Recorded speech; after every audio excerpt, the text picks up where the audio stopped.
Welcome to question hour. మండే ఎండను మించిన రాజకీయ వేడి తెలంగాణలో సెగలు కక్కింది. ప్రభుత్వ అధినేత ప్రతిపక్ష నేత డైలాగులు డైనమిట్లు పేల్చారు. ప్రజల మధ్య బహిరంగ యుద్ధమే చేశారు. చాన్నాళ్ల తర్వాత ప్రజల్లోకి వచ్చారు గులాబీ దళపతి కేసీఆర్. రేవంత్ రెడ్డి పాలన వైఫల్యాలు ఇవి అంటూ ఎండగట్టారు. రైతు బంధు ఇలాగేనా ఇచ్చేది? దళిత బంధు అందుతోందా? గిట్టుబాటు ధర వస్తోందా? యూరియా ఇవ్వగలుగుతున్నారా? యాపులతో వాపులు వస్తున్నాయంటూ చెడుగుడాడారు ఆయన. మళ్లీ రాబోయేది తమ ప్రభుత్వమే అంటూ జగిత్యాల సభలో ధీమా వ్యక్తం చేశారు కేసీఆర్.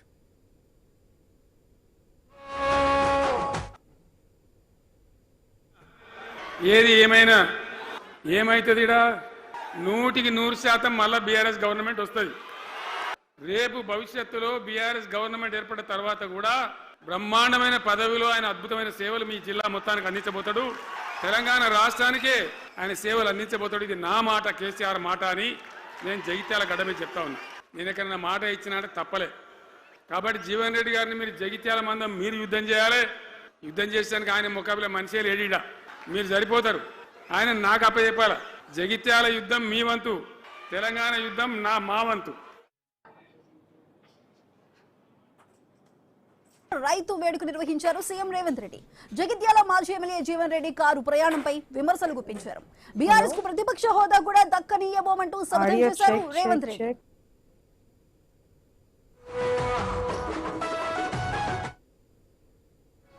ఆయన ప్రభుత్వం వస్తాడంటే ఈయనకు పెద్ద పదవి ఇస్తాడంట. నీకున్న ప్రతిపక్ష హోదా ఊడగొట్టకపోతే నా పేరు మార్చుకుంటా బిడ్డ కేసీఆర్. 2023లో నిన్ను ఓడగొట్టిన, 2024లో నీకు గుండు సున్నా ఇచ్చిన, సర్పంచ్ ఎలక్షన్ లో పాతరేసిన, మున్సిపల్ ఎన్నికల్లో ఉప్పు పాతరేసిన, జూబ్లీ హిల్స్ కంటోన్మెంట్ లో నీకు గోరి కట్టిన, వచ్చేసారి ఆ గోరి మీద మా కాంగ్రెస్ పార్టీ కార్యకర్తలు జెండా ఎగరేస్తారు. ఇదే నా సవాల్, ఇదే నా సవాల్, ఇదే నా సవాల్ కాంగ్రెస్ పార్టీ కార్యకర్తల తరఫున. చూసుకుందాం కేసీఆర్, నువ్వు నేను వచ్చే ఎన్నికల్లో నువ్వు నేనా, ప్రజా పాలన పాపాల భైరవుడా, మా కాంగ్రెస్ పార్టీ కార్యకర్తల. ఆయన ప్రభుత్వం వస్తాడంటే ఈయనకు పద్ధతి. తెలంగాణలో ప్రభుత్వ అధినేత ప్రతిపక్ష నేత బహిరంగ సభలు ఒకేసారి ఎందుకు జరిగాయి? మళ్లీ అధికారంలోకి వస్తామని కేసీఆర్ ధీమా. ప్రతిపక్ష హోదా కూడా దక్కనీయబోమని రేవంత్ రెడ్డి వ్యాఖ్య. ఎన్నికల సమయంలో ఇలాంటి హై వోల్టేజ్ సభలు కనిపిస్తుంటాయి. తెలంగాణలో ఇప్పుడు ఎన్నికల వాతావరణం లేదు, కానీ హై వోల్టేజ్ సభలు ఎందుకు జరిగినట్టు? బహిరంగ సభల వెనుక సీక్రెట్ ఏంటి? జీవన్ రెడ్డిని కాంగ్రెస్ వదులుకుందా? ఆయనే కాంగ్రెస్ ను వీడారా? రూలింగ్ పార్టీ నుంచి ప్రతిపక్షంలోకి వలసలు వెళ్లటం ఏమిటి? కొత్త ప్రభుత్వానికి సరిపడా సమయం ఇచ్చిన ప్రతిపక్ష నేత ప్రజల సాక్షిగా సూటి ప్రశ్నలు వేశారు. వాటికి పాలకపక్షం సమాధానం ఇస్తుందా అనే ప్రశ్నలు తలెత్తుతున్నాయి.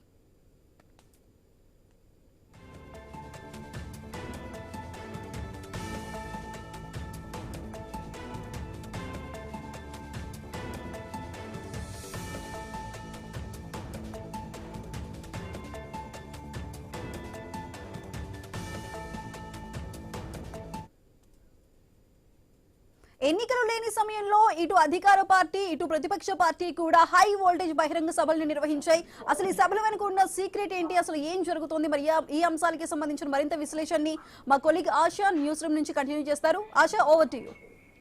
Thank you Sudha.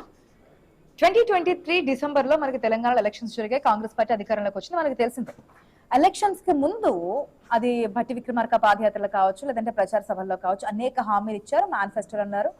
అదేవిధంగా గ్యారంటీలు అంటూ కూడా ముందుకెళ్లారు. 6 నెలల్లో అంటే 100 రోజుల్లో పూర్తి చేస్తామన్నారు, సంవత్సరంలో పూర్తి చేస్తామని కొని చెప్పారు. ఇవన్నీ తర్వాత అప్పటి నుంచి ఇప్పటి వరకు మాట్లాడుతూనే ఉన్నాం. మళ్ళీ మనకి ఎన్నికలు కావాలంటే దాదాపుగా 5 years కదా, ఎలక్షన్స్ రావాలంటే 2.5 సంవత్సరాలు అయింది, ఇంకా 2.5 సంవత్సరాలు ఉంది. దాదాపుగా ఎక్కడ చూసినా సరే 1 year ముందు నుంచి మనకి ఎలక్షన్ ఫీవర్ అనేది కనిపిస్తూ ఉంటుంది. కానీ 2.5 years ముందు నుంచి ఎందుకు ఇంత హడావడికి, ఎందుకు ఇంత ఫీవర్ నడుస్తుంది అనేది నేను జగిత్యాల సభలో మనం చూస్తే కనుక ఒక వాడివేడి కామెంట్స్, సెటైర్స్ అనేది మనకి డైనమైట్ లో వెళ్ళినటువంటి సిచ్యువేషన్స్ మనకు కనిపిస్తుంది. ఆఫ్టర్ లాంగ్ గ్యాప్ మనకి కేసీఆర్ బయటకు రావడము, మాట్లాడడము, అది కూడా అధికార పార్టీ మీద విమర్శలు చేయడము. ఇంకోటి ఏంటంటే నెక్స్ట్ టైం మనమే వస్తాం. మాకు ఉన్నటువంటి ప్రజానికం సీఎం అని మాట్లాడడము, లేదంటే కనుక గతంలో మేము ఎలక్షన్స్ అప్పుడు చెప్పిన ఓటు వేసినప్పుడు ఆలోచించుకోకపోతే ఇట్లాగే ఉంటుందని, యూరియా కష్టాలకు సంబంధించి, రైతు బంధుకు సంబంధించి, ఇట్లా అనేక విషయాలను ప్రస్తావించుకుంటూ అప్పుడు ఎట్లా ఉండేది, ఇప్పుడు ఎట్లా ఉంది, నీళ్లకు సంబంధించి, కరెంటుకి సంబంధించి అనేక విషయాలను వివరిస్తూ క్వశ్చన్ చేస్తూ తన ప్రసంగాన్ని అయితే కొనసాగించారు.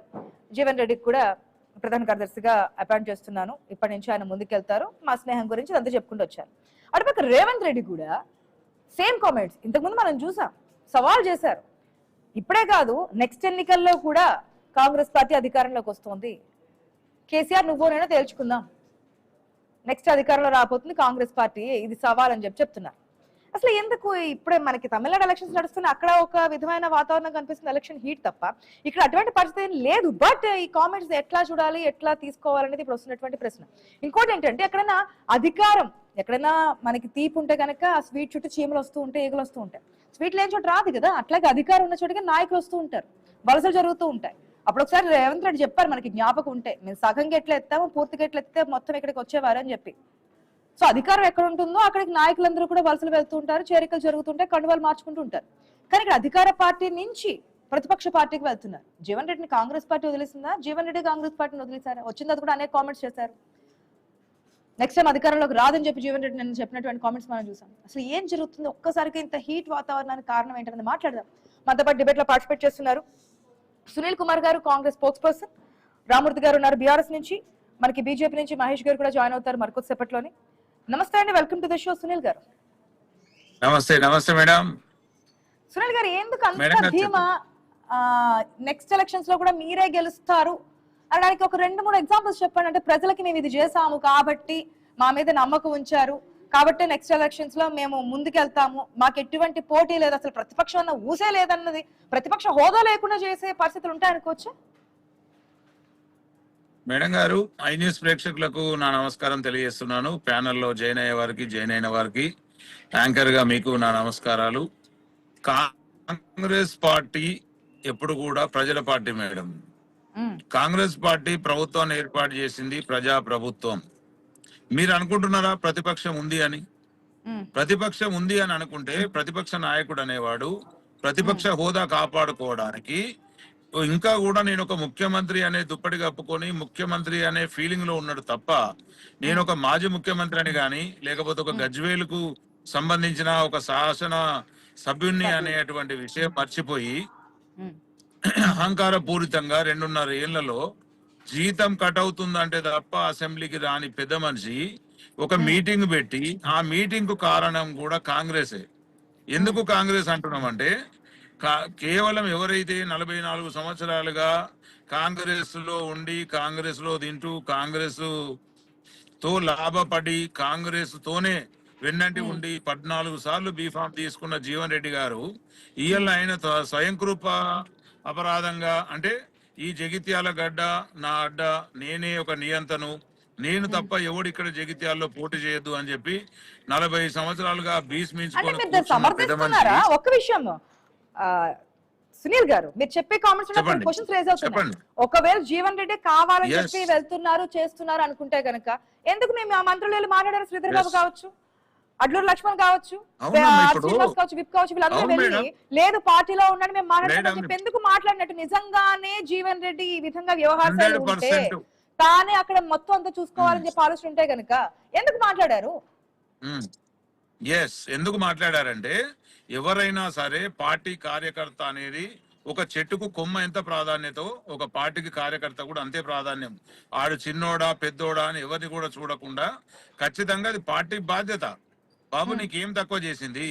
40 సంవత్సరాలుగా ఉన్నావు, ఇలా నువ్వు వేసుకునే చొక్కా, వేసుకునే చెప్పులు, ఇంకా ఏమైనా చెప్పాలంటే అన్ని కూడా కాంగ్రెస్ పార్టీవే కదా. 40 సంవత్సరాలుగా కాంగ్రెస్ పార్టీలో ఉండి నీకు ఏం తక్కువైంది? సునీల్ గారు, రెండో వైపు 40 సంవత్సరాల పాటు పదవులు అధికారం లేకపోయినా, అధికారంలో లేకపోయినా, ప్రతిపక్షంలో ఉన్నా, పవర్ లేకపోయినా సరే పార్టీలోనే ఉండి అనేక కష్టాలు అనేక పర్సన్ ఒక్కసారికి ఇప్పుడు పవర్ ఉన్నప్పటికీ కూడా బయటకు వచ్చారనడానికి రీజన్ దురాలోచన ఎందుకు? ఇవాళ పవర్ లో ఉండంగా కూడా నువ్వు అంతా చేసినప్పుడు జగిత్యాల్లో ఓడగొట్టిన ప్రజలు నిన్ను ఓడగొట్టినా గానీ కాంగ్రెస్ పార్టీ కడుపులో పెట్టుకుంది. అంటే గెలిస్తే జీవన్ రెడ్డి, ఓడితే జీవన్ రెడ్డి అనేది చూడలేదు ఎప్పుడు కాంగ్రెస్ పార్టీ. గెలిచినా మా జీవన్ రెడ్డి, ఓడినా మా జీవన్ రెడ్డి అనుకున్నారు. ఇవాళ ఎవరో సంజయ్ కుమార్ అనేట ఆయన కాంగ్రెస్ పార్టీ విధానాలు నచ్చి ఏదన్నా ఉంటే మేము కలిసి పనిచేస్తామని చెప్పి ముందుకు వస్తే, ఇక కొత్త రక్తమే రావద్దు, నేనే ఉండాలి, నేనే మోనాలి అనేది కరెక్ట్ కాదు. రేవంత్ రెడ్డి గారు కూడా వెళ్ళి స్వయంగా మాట్లాడారు. మీకు తెలుసో తెలియదో రాహుల్ గాంధీ గారు కావచ్చు, పెద్దలు కూడా అంటే వితౌట్ మీడియా ఇన్ఫర్మేషన్ ఎంతో మంది మాట్లాడారు. ఆయనకు ఇలా ఒక నియంతనే నచ్చుతారు కదా మేడం. అంటే ఇలా మా అడ్డూరు లక్ష్మణ్ గారు మినిస్టర్ అయినందుకు అక్కసు, లేకపోతే ప్రజలకు నేను ఏం చేయలేదు ఇంకెవడన్నా నాకు పోటీ వస్తాడనా బహుశా. ఇలా ఉన్నట్టు శ్రీధర్ బాబు గారు కావచ్చు, మా వివేకన్న ఓకే, నేను స్ట్రైట్ క్వశ్చన్ అయితే అడిగాను మిమ్మల్ని. మళ్ళీ అధికారంలోకి మీరే వస్తారు, ప్రతిపక్ష పార్టీ అంటే ప్రతిపక్ష హోదా కూడా ఉండదనడానికి అంత నమ్మకం ఏంటి? అదే చెప్పబోతున్నా మేడం. ఇయ్యల్లా కాంగ్రెస్ పార్టీ ప్రజల పార్టీ ప్రజాప్రభుత్వం ఏర్పాటు చేసుకున్నాం. గతంలో ఉన్న రీతిగా గడీల పాలన లేదు, గతంలో ఉన్నట్టుగా నియంతృత్వ పాలన లేదు. ఒక ముఖ్యమంత్రిని కలవాలంటే ఒక దేశ అధ్యక్షుని పద్ధతిలో గడీల చాటుకో, లేకపోతే ముఖ్యమంత్రి మీడియా సమావేశాల్లో చూసే మంత్రి గారు కాదు. నిన్న మీరు చూసి ఉంటారు భూపాలపల్లిలో ఈ ముఖ్యమంత్రి గారు మాట్లాడుతా మీడియా అంటే స్టేజ్ మీదకి వెళ్తున్నప్పుడు ప్రజలందరూ జేజేలు పలుకుతే సెక్యూరిటీని కాదని ఆ పూల వాళ్ళు ఏదైతే ఉందో దాని మీదకెళ్ళి జంపు చేసి ప్రజల దగ్గరికి పోయి ప్రజల ఆశీర్వాదాలు అందుకున్న ప్రజాప్రభుత్వ ముఖ్యమంత్రి రేవంత్ రెడ్డి గారు. ఆ రీతిగా ఎన్నడన్నా ఒక ప్రజలతో కరచాలనం తీసుకున్న సందర్భం ఉందా గత ముఖ్యమంత్రి? ఎందుకు ఎవరు లేరు? ఇప్పుడు నిన్న జగిత్యాలలో సభలో కూడా ఎంతో మంది అసలు మాటలు వినిపించుకున్న రివర్స్ వచ్చినటువంటి సందర్భం. అవన్నీ కాదు, పక్క రాష్ట్రం అంతకు మించినటువంటి ప్రజలు మన్నలను గాని ఇవన్నీ చూసాం సునీల్ గారు. అది ఇక్కడ పాయింట్ కాదు. మీరు ఎంతవరకు సంక్షేమ పథకాలు అమలు చేశారు, హామీలు ఎంతవరకు అమలు చేశారు అని చెప్పి ప్రజల నుంచి ఆ స్థాయిలో మీకు ఓటు వస్తుందనేది ఎక్స్పెక్ట్ చేస్తున్నారని. ఎస్, 101% మేము అదే చెప్పబోతున్నాం. ఇయ్యాల మనము ప్రజాప్రభుత్వం అని ఎందుకు అనుకుంటున్నాం అంటే ప్రజలకు దగ్గరుండి ప్రజల అష్ట కష్టాలు తీసుకునేవాడే ప్రజానేత, ప్రజానాయకుడు. ముఖ్యమంత్రి హోదా అనేది పక్కన పెడితే ప్రజా సేవకులంగా మేము భావిస్తున్నాం. కాంగ్రెస్ పార్టీ మంత్రులు కావచ్చు, ముఖ్యమంత్రి కావచ్చు, పదాధికారులు కావచ్చు. నంబర్ 1. నంబర్ 2, మేమే ఎందుకు మళ్ళీ అధికారంలోకి వస్తామంటున్నామంటే ప్రజలకు ఏమేమి కావాలో ప్రజల కనీస నీడ్స్. ఇలా రాష్ట్ర ప్రభుత్వంలో బడ్జెట్ లేదు, లోటు బడ్జెట్ ఉంది. రాష్ట్ర ప్రభుత్వంలో గత 10 సంవత్సరాలు పాలించిన దుర్మార్గ పాలకులు 1,00,000 కోట్లు అప్పు చేస్తే వాటి వడ్డీలు నెక్స్ట్ టైం కూడా మీరే అధికారంలోకి వస్తే అది కూడా ఎటువంటి ప్రతిపక్ష పార్టీ లేకుండా మన పక్క రాష్ట్రం ఏ విధంగా ఉందో ఆ విధంగా ప్రతిపక్ష హోదా లేనటువంటి పార్టీగా, అధికార పార్టీగా మీరు కొనసాగుతారు. ప్రజల ఆశీర్వాదం లేకుండా ఏది జరగదు. ప్రజా ఆశీర్వాదం ఏ విధంగా వస్తుందని మిమ్మల్ని అడుగుతా ఉన్నా. 100 రోజుల్లో చేస్తారన్న హామీలు ఎంతవరకు చేశారు? ఉచిత బస్సు తప్పించి మిగిలిన వాటిల్లో అడగండి. నేను మీ ద్వారా బీఆర్ఎస్ పార్టీకి సూటి ప్రశ్న వేస్తున్నా. ఇదే జీవన్ రెడ్డి గనక స్వయంకృతాపరాధంగా ఆయన వికెట్ అవుట్ కాకపోతే జగిత్యాల కేసీఆర్ అనేవాడు లేదా బీఆర్ఎస్ పార్టీ అనేది ఒక జనం కోసం సభ అరేంజ్ చేసే వాళ్ళ చెప్పండి. 2.5 సంవత్సరాల తర్వాత ప్రతిపక్ష పార్టీ నేతగా ప్రజల్లోకి రావడానికి మీరే శ్రీకారం పూలబాటేశారు అంటున్నారు. వచ్చారు, మాట్లాడారు, చాలా కామెంట్స్ చేశారు, చాలా క్వశ్చన్స్ రేస్ చేశారు. దానికి సమాధానం చెప్పాల్సిన బాధ్యత అధికార పార్టీగా మీ మీదే ఉంటుంది. ఒక్క నిమిషం, మనతో పాటు మహేష్ గారు కూడా జాయిన్ అయ్యారు బీజేపీ తరఫు నుంచి. మహేష్ గారు నమస్తే అండి. నమస్తే అండి. మహేష్ గారు, అధికార ప్రతిపక్ష పార్టీ మధ్య విమర్శలు, ప్రతి విమర్శలు, అటాక్స్ మనం చూస్తూనే ఉన్నాం. వచ్చి కాళేశ్వరం ప్రాజెక్ట్ సంబంధించి బీజేపీని టచ్ చేశారు తప్ప అధికారం మాదంటే మాదే అని చెప్పి మాట్లాడుకున్నటువంటి సిచ్యువేషన్ మనకు కనిపిస్తుంది. మరి బీజేపీ సిచ్యువేషన్ ఏంటి, పరిస్థితి ఏంటి? మేడం, ఇప్పుడు నిన్న ఉత్తర తెలంగాణలో ముఖ్యంగా ఈయన కరీంనగర్ లో, ఈయన జగిత్యాల ఇద్దరు ఆడ సభలు పెట్టుకున్నారు. కేసీఆర్ గారు ఒక దగ్గర, రేవంత్ రెడ్డి గారు ఒక దగ్గర పెట్టారు. ఒక ఆయన ఏమంటే 2009 వరకు మేము ఆగాము, 2009 వరకు 2029 వరకే నేను గవర్నమెంట్ ఫామ్ చేస్తా అని చెప్పేసి ఒక ఆయన అంటాడు. సంగతి చూస్తా 2029 రాని ఇంకొక ఆయన అంటాడు. నీకు డిపాజిట్ కూడా రాని అని చెప్పేసి ఇంకో ఆయన అంటారు. వీళ్ళిద్దరి ఈగోల మధ్య, వీళ్ళిద్దరి మధ్య గొడవల మధ్య తెలంగాణ ప్రజలకు, ఈ రాష్ట్రానికి ఒరుగుతున్నది ఏమన్నా ఉందా అనేది తెలంగాణ ప్రజలు గమనిస్తున్నారు. రెండోది, ఒక పార్టీ ఆల్రెడీ హామీలు ఇచ్చి ఆ హామీలు నెరవేర్చక తర్వాత అమరుల త్యాగాలను మరిచి కేవలం కుటుంబ భోగాలకే పరిమితమైన సందర్భంగా పార్టీని పక్కకు పెట్టారు. ఇంకో పార్టీ మార్కెట్ లో వేలం వేసినట్టు నేను 5,000 పెన్షన్ ఇస్తా, స్కూటీలు ఇస్తా, ఉద్యోగాలు ఇస్తా అని రకరకాల దొంగ హామీలు ఇచ్చి చేయి గుర్తు చూపించి ఓటు దండకపోయి ఈరోజు ఆ హస్తం పార్టీ భస్మాసుర హస్తమైంది తెలంగాణ ప్రజల పాలిట. ఈ రెండు పార్టీలు తెలంగాణ ప్రజలను విస్మరించి ఒకరికొకరు గొడవలు పెట్టుకుంటూ తప్ప ఇంకోటి చేయట్లేదు. రెండోది, ఈయనకు బాధ్యతాయుతంగా ప్రజలు పదవిని కట్టబెట్టిండు. ఆపోజిషన్ పార్టీ లీడర్ గా, ప్రతిపక్ష నేతగా ఈరోజు కేబినెట్ హోదా పొందుతూ లక్షల కొద్ది జీతాలు తీసుకుంటూ అసెంబ్లీకి రాకుండా ప్రజా సమస్యలను గాలికి వదిలేసిండు. నిన్న మేమంతా అనుకున్నాం టీవీ చూస్తూ వార్తలు చూస్తూ అబ్బా ఈ రోజు కేసీఆర్ మాట్లాడుతుండు, మరి ఈ రోజు నుంచి పబ్లిక్ ఉంటాడేమో అనుకున్నాం.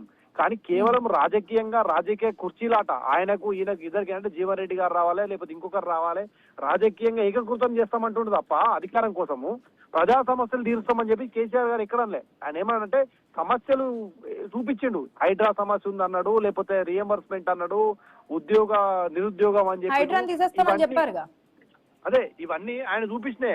నేనేమంటా హైడ్రా మినహా నిరుద్యోగ సమస్య ఆయన ఉన్నప్పుడు అదే సమస్య, ఈ రోజు కాంగ్రెస్ ఉన్న అదే సమస్య. మేడం విద్యుత్ బకాయిలు ఆయన పెట్టిండు 22,000 కోట్లు, ఈయన వచ్చిన తర్వాత 33,000 కోట్లు అయింది విద్యుత్ బకాయిలు. సేమ్ సమస్య విద్యుత్ బకాయిలు. అది రియంబర్స్మెంట్ మాత్రమే ఆలోచిస్తారు ప్రజలు. నేను అదే అంటున్నా, రియంబర్స్మెంట్ 5,000 కోట్ల రియంబర్స్మెంట్ బకాయిలు కేసీఆర్ పెట్టిపోయిండు, దాన్ని 10,000 కోట్లు రేవంత్ రెడ్డి చేసిండు. అంటే రాష్ట్రాన్ని దోచుకోవడం లూటి చేయడంలో ఇద్దరు కూడా సేమ్ పంత. ఇందులో ఏం పెద్ద లేదు. రాష్ట్ర ప్రజల కోసం కొట్లాడతా అని మాత్రం కేసీఆర్ అని నిన్న ఏం మాట్లాడిండు, 2009లో అధికారం మనదే, రాజకీయ శక్తులను ఏకీకృతం చేద్దాం, మనం అధికారం పొందుదాం అని చెప్పిండు తప్ప. అంటే అధికారం ఉంటేనే ప్రజలు ఉంటాం, అధికారం లేకపోతే ఫామ్ హౌస్ ఉంటాం. That is the KCR policy and BRS policy. There is no changes, there is no benefit with the TRS and Congress. మధ్యలో బీజేపీ అధికారంలోకి వస్తుందంటారు వచ్చే ఎలక్షన్స్ లో, అంతేనా? మేమంటున్నాం మేడం, అధికారం కోసం కాదు, తెలంగాణ ఆత్మగౌరవం కోసం, తెలంగాణ ప్రజా సమస్యల కోసం మేము ఫైట్ చేస్తున్నాం. గ్రౌండ్ లో ఉన్నాం. ఈ రోజు పబ్లిక్ ఏ సమస్య వచ్చినా బీజేపీ ఆఫీస్ తెలంగాణ భగ్గుమంటుంది, మీరేమో అధికారంలోకి వస్తాం తప్పనిసరిగా నెక్స్ట్ టైం అంటున్నారు. మేడం ఇవన్నీ కూడా ఫేక్ ప్రాపగేట్ చేసినటువంటి వార్తలు, అవి కాదు. మీరు వాస్తవాలు చూడాలి. మీరు బీఆర్ఎస్ మౌత్ పీస్ లాగా అట్లా అనద్దు. ఇది తెలంగాణ భగ్గుమంటుంది అని. అయ్యో రామా, బీఆర్ఎస్ ని క్వశ్చన్ చేస్తుంటే బీఆర్ఎస్ మౌత్ పీస్ అంటారు. మిమ్మల్ని క్వశ్చన్ చేస్తే పక్క పార్టీ మీద జెండా కప్పేస్తారా?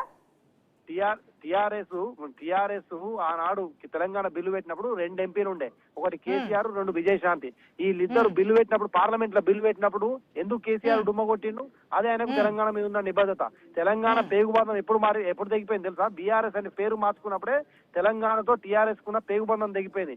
So they don't have a rights to claim they are. వాళ్ళకి తెలంగాణ ఎమోషన్స్ ఉన్నాయి, ఇంకోటని అనుకోవడంలో అసలు ఎలాంటి లేదు. రెండోది, మీరు అది అందరూ కాబట్టి చెప్తున్నాను నేను, 1,200 మంది విద్యార్థుల ఆత్మహత్యలకు, ఆత్మ బలిదానాలకు, ముల్కీ నిబంధనలకు 8 సూత్రాలు తొక్కడానికి కారణం మొత్తం కాంగ్రెసే. 610 జీవో పట్టుకొచ్చింది కాంగ్రెసే. వాళ్ళకి కూడా తెలంగాణ ఎలాంటిది లేదు. కేవలం భారతీయ జనతా పార్టీ, ఆ రోజు సుష్మా స్వరాజ్ గారు, రాజ్నాథ్ సింగ్ వీళ్ళంతా ఆ రోజు బిల్లు పెట్టిర్రు, కొట్లాడిర్రు, మద్దతు ఇచ్చిర్రు, ఎన్డీఏ కూడా సపోర్ట్ ఇచ్చింది. మొత్తంగా మీరే అధికారంలోకి వస్తారంటారు. ఎవరి ధీమా వారిది. ఏదైనా సరే ప్రజల చేతుల్లో ఉంటుంది కదా. Wait and see. ఇంకా 2.5 years ఉంది. ఒక్క నిమిషం. జమిలి అవి ఏవి లేకపోతే అధికారమే పరమ సోపానం కాదు. ప్రజా సమస్యలు పరిష్కరించడము, జీవన విధానం మెరుగుపరచడము, అధికారం ఉన్నా లేకున్నా ప్రజల పట్ల బాధ్యతాయుతంగా ఉండడము, రాష్ట్ర అభివృద్ధికి పాటుపడడము, దట్ ఈస్ అవర్ పార్టీ సిద్ధాంతం మేడం. సో కాబట్టి డెఫినెట్లీ మేము ప్రజల కోసం పనిచేస్తున్న సందర్భంలో ప్రజలు మమ్మల్ని భుజానికి ఎత్తుకుంటారని ఒక ఆశ మాకు ఉన్నది. ఒక రాజకీయ పార్టీగా మేము కూడా రేపు కోరుకుంటాం. తప్పకుండా అన్ని పార్టీలకి ఉంటుంది. ప్రతి ఒక్క నాయకుడికి రాజకీయాల్లో ఉన్న తర్వాత గెలుపే పరమావధిగా, గెలవాలని చెప్పి పరితపించడం, గెలుస్తామని చెప్పి ధీమా ఉండడం కామనే. దాని ప్రకారం ప్రజల ఆశీస్సులు ఎంతవరకు ఉంటారనే పాయింట్. ఒక్క నిమిషం సునీల్ గారు. మహేష్ గారు ఒక్క నిమిషం. సునీల్ గారు, ప్రెసెంట్ సిచ్యువేషన్ చూస్తే కనుక ఈ 2 పార్టీలు రాజకీయం కోసం, లేదంటే పదవుల కోసం, అధికారం కోసం కొట్లాడుతున్నారే తప్ప ప్రజల కోసం ఏది చేయట్లేదు అంటుంది బీజేపీ.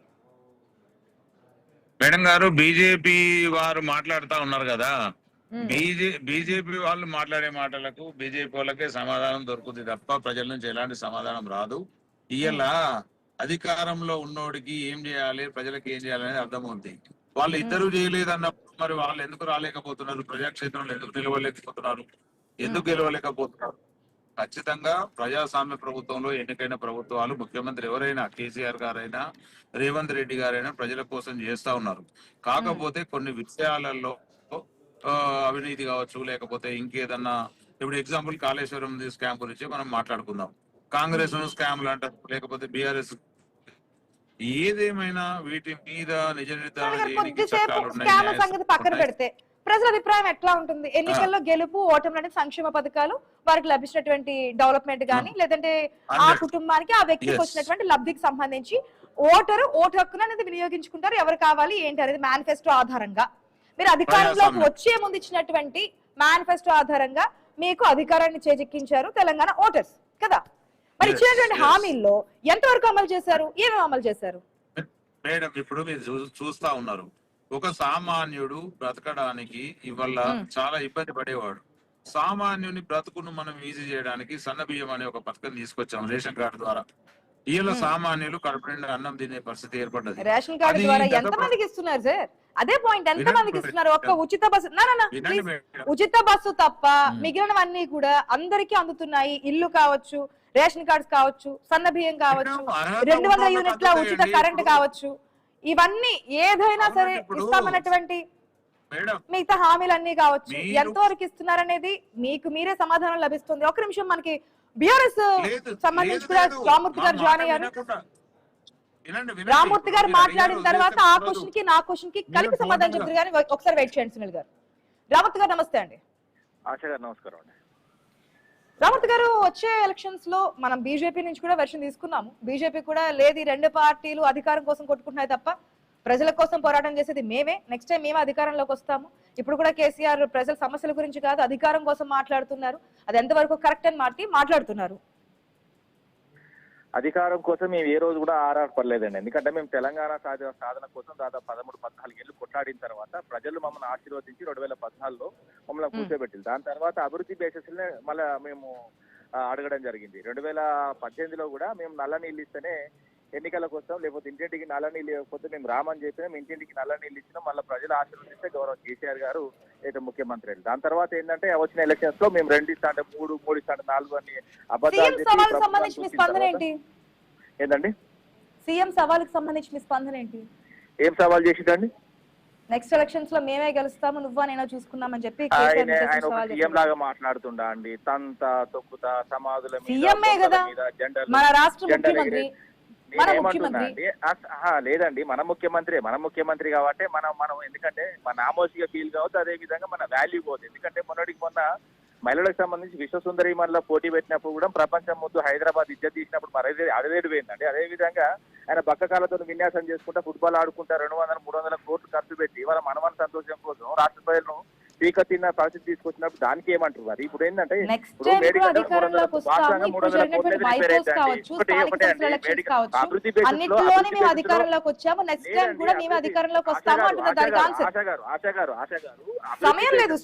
చెప్పండి. నేనేమంటున్నా, అభివృద్ధి బేసిస్ లో నీకు ఇది చేసినా నాకు ఇది ఓట్లు వేయాలని చెప్పాలా గానీ ఇప్పుడు ప్రజలు దీవిస్తే నాయకుడు అవుతాడు, ప్రజలు దీవిస్తే ముఖ్యమంత్రి అవుతాడు. కానీ ఈయన ముందుగానే ప్రకటించుకొని నియంతనే ముందు ప్రకటించుకుంటారు. ఇప్పుడు కిమ్ ఉన్నాడు, కిమ్ చెప్పారు నీళ్ళు ఇస్తేనే చెప్పండి, నీళ్ళు ఇస్తేనే మేము ఓట్లాడుతాం అని చెప్పినాం. తెలంగాణ సాధించిన తర్వాత కేసీఆర్ గారిని ముఖ్యమంత్రిగా గౌరవ కేసీఆర్ ముఖ్యమంత్రిగా మేము పెట్టుకొని ఎన్నికలకు పోతే ప్రజలు ఆశీర్వదిస్తే ముఖ్యమంత్రి. ఎవరైనా కూడా ప్రజలు ఆశీర్వదిస్తే ముఖ్యమంత్రి అయితే తప్ప 79 ఉన్న కేసు 79 కేసులు 80 అంటే క్రిమినల్ కేసు ఉన్న వ్యక్తి చేతిలో తీసుకుపోయి కాంగ్రెస్ ప్రభుత్వం పెట్టిన తర్వాత రాష్ట్ర పరిస్థితి చాలా అగమ్య గోచరంగా ఉన్నది. అవన్నీ వివరాలు మాట్లాడుకుంటే ఇప్పుడు లైవ్ కూడా సరిపోదండి.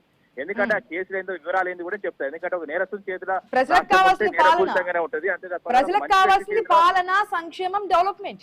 అవునండి, మంచి వ్యక్తి చేతిలో ఉంటే మంచుకుంటది కదా ఆశా గారు. ఇప్పుడు నేరస్తుని చేతిలో ఉంటది, మంచి వ్యక్తి చేతిలో ముందుగా చెప్తారని చెప్పి నేను కేసీఆర్ కూడా సేమ్ పాయింట్ చెప్పారుగా, నెక్స్ట్ అధికారంలో కాదండి. మళ్ళీ కూడా చెప్తున్నాము, మేము అభ్యర్థిని ప్రకటించుకొని పోయిన తర్వాత ఎలక్షన్లలో ప్రజలు దీవిస్తే ముఖ్యమంత్రి అయ్యిండు అని చెప్తున్నాం. ప్రజలు దీవిస్తేనే ముఖ్యమంత్రి అయితే ఇక్కడ, అంతే తప్ప ఇప్పుడు అంతే కదా అండి. ఇప్పుడు అది కాదండి, మేము ఒక్కటి గౌరవ కేసీఆర్ గారు ఎప్పుడు తన్నుకుంటా తొక్కుకుంటా పోతా ఎక్కడ కూడా మాట్లాడలేదండి. ఇప్పుడు తన్నుకుంటా పోతా తొక్కుంటా పోతా గోరీలు కడతా బొందల మీద జెండా దగ్గర ఎత్తా అంటే నేను మళ్ళీ చెప్తున్నా, రేవంత్ రెడ్డి గారికి మా హనుమకొండలో మంచి శ్మశాన వాటిక మాట్లాడతా, ఆ శ్మశాన వాటికలో బొందలు ఉన్నాయి, ఆ బొందల మీద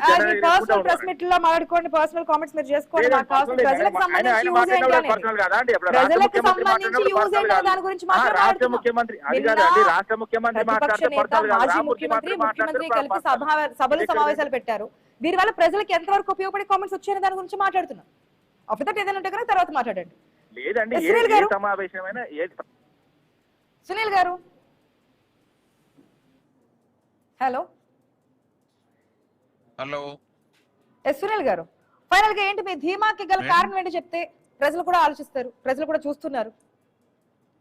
మేడం గారు, ఫస్ట్ ఆఫ్ ఆల్ మీరు మంచి ఫైర్ బ్రాండ్ గా అన్ని క్వశ్చన్లు అడుగుతున్నారు, ఆన్సర్ రాకముందే వేరే వాళ్ళకి అవకాశం ఇస్తున్నారు. Your fire is very correct. BRS question కూడా విన్న తర్వాత ఇద్దరికి కలిసి సమాధానం చెప్పండి, వెయిట్ చేయండి అని చెప్పి మీకు కామెంట్ కరెక్టే. చేస్తే ఇప్పుడు టిఆర్ఎస్ పక్కెళ్ళా. మాట్లాడేది 1 సెకండ్ కూడా మాకేం అర్థం కావట్లేదు. అది మీ దగ్గర టెక్నికల్ ప్రాబ్లమా వాళ్ళ ప్రాబ్లమా తెలియదు. ఇప్పుడు మా బిఆర్ఎస్ సోదరులు ఏం మాట్లాడారో కూడా నాకు అర్థం కాలేదు. మీరు అడిగిన దానికి నేను స్ట్రైట్ సమాధానం చెప్తా, తర్వాత మీరు మాట్లాడండి. ఇవాళ చెప్పండి. కాంగ్రెస్ ప్రభుత్వం అనేది 10 సంవత్సరాల తర్వాత కాంగ్రెస్ పార్టీ యొక్క మంచితనాన్ని, బిఆర్ఎస్ పార్టీ యొక్క చెడుతనాన్ని చూసిన తర్వాత ప్రజాక్షేత్రంలో కాంగ్రెస్ పార్టీ వచ్చింది, ప్రజా ప్రభుత్వాన్ని ఏర్పాటు చేసుకోవడం జరిగింది. మేము ఏదైతే ఉచిత వాగ్దానాలు చేశామో, ఉచిత వాగ్దానాలలో ఈ 200 యూనిట్ల కరెంటు బిల్లు కావచ్చు, 500 రూపాయల సబ్సిడీ గ్యాస్ బిల్లు కావచ్చు, అట్లాగే ఇవాళ ఏదైతే ఉచిత బస్సు ప్రయాణం ఉందో అది, సన్న బియ్యం కావచ్చు. సో ఇట్లా చెప్పుకుంటా పోతుంటే కాంగ్రెస్ ప్రభుత్వము లోటు బడ్జెట్ లో ఉండి కూడా మనం వాగ్దానం చేసిన దాంట్లో అరాకొర 1, 2 కొంచెం అటు ఇటు అవుతున్నాయి తప్ప అన్ని వాగ్దానాలు అమలు అవుతున్నాయి. బడ్జెట్ అనేది సహకరించకనే కొంచెం వెనక ముందు అయింది తప్ప అక్కడ ఎలాంటి అది లేదు. ప్రజల మీద ప్రేమ ఉంది, ప్రజల కోసమే చేస్తున్నాం కాబట్టి నెక్స్ట్ ప్రజలు కూడా నిజంగా మాకు అనుకూలంగా ఉంది, మేము కాంగ్రెస్ పార్టీ వల్ల మాకు ఇల్లు వచ్చినాయి, కాంగ్రెస్ పార్టీ వల్ల మేము ఇవన్నీ పొందుకోగలిగినాం అనుకున్నప్పుడు ఎవరు ఎన్ని పగటి వేషాలు ఇది వేసినా correct మళ్ళీ statement. ప్రజలు కాంగ్రెస్ ఇది కరెక్ట్ స్టేట్మెంట్. ప్రజలు మళ్ళీ- అనుకుంటే గనక మళ్ళీ ప్రజలు కాంగ్రెస్ ప్రభుత్వం మళ్ళీ వచ్చిన తర్వాత కాంగ్రెస్ మాకు ఇంత పార్టీకే- మేలు జరిగింది మళ్ళీ అనేది కాంగ్రెస్ ప్రజల నుంచి కరెక్టే అభిప్రాయం మేడం, వస్తే మరి- కనుక తప్పకుండా ప్రజలే పట్టం అట్లా అని కడతారు, మనం అది ఏ ప్రజల- పార్టీకైనా. ఎస్ అంతేగా? మేడం, మేము ఇప్పుడు అట్లా అని మీరే అంటే ప్రజలకే ముఖ్యమంత్రి వదిలేయకుండా స్వయానా మీకు- చెప్పారు, లంకి బిందులు ఉంటాయి అనుకుంటే ఖాళీ బిందులు ఉంటాయనేది స్టేట్మెంట్ సీఎం దగ్గర నుంచి వచ్చింది. ఇదేంటి ఏవి రావట్లేదంటే ఆర్థిక సార్ Yes. తీసుకెళ్లి మీకు ఇస్తాను కాబట్టి మీరు చూసుకోండి అని చెప్పింది అదే ముఖ్యమంత్రి. ఒకవేళ అవును. కావాలంటే కనుక ఎప్పుడు చేస్తామో చెప్పం కానీ చేస్తాము, నెక్స్ట్ కూడా మేము అధికారంలోకి వస్తాం కదా, ఇప్పుడు బడ్జెట్ ఈ విధంగా ఉందని చెప్పింది కూడా ఇదే ముఖ్యమంత్రి. ఇదే బడ్జెట్ కి సంబంధించి ఎలక్షన్స్ లో మీరు గెలవక ముందు కూడా తెలుసు అప్పుల కుప్పగా మారిపోయిందని చెప్పి ఆయన Yes. స్టేట్మెంట్ చూసారు. ఇది కూడా ప్రజలు గమనిస్తారు కదా, అన్ని తెలిసే కదా హామీలు ఇచ్చారు. హామీలు అమలు చేయడానికి ఎందుకు ఇంత అవునండి. ఆలస్యం అవుతుందని కూడా ప్రజలు గమనిస్తారు. మొత్తంగా 2 years ముందే అంటే ఇప్పుడు మనకి రాజకీయ వేడని రాజుకుంది కాబట్టి చూద్దాం ఏ పార్టీ ఏ విధంగా ముందుకెళ్ళబోతుందో, ప్రజల మన్నలను పొందడానికి ఏ విధంగా ముందుకెళ్ళబోతున్నది వెయిట్ చేసి చూద్దాం. Thank you so much. Debate లో పార్టిసిపేట్ చేసిన ముగ్గురికి కూడా ఇది వాళ్ళ క్వశ్చన్.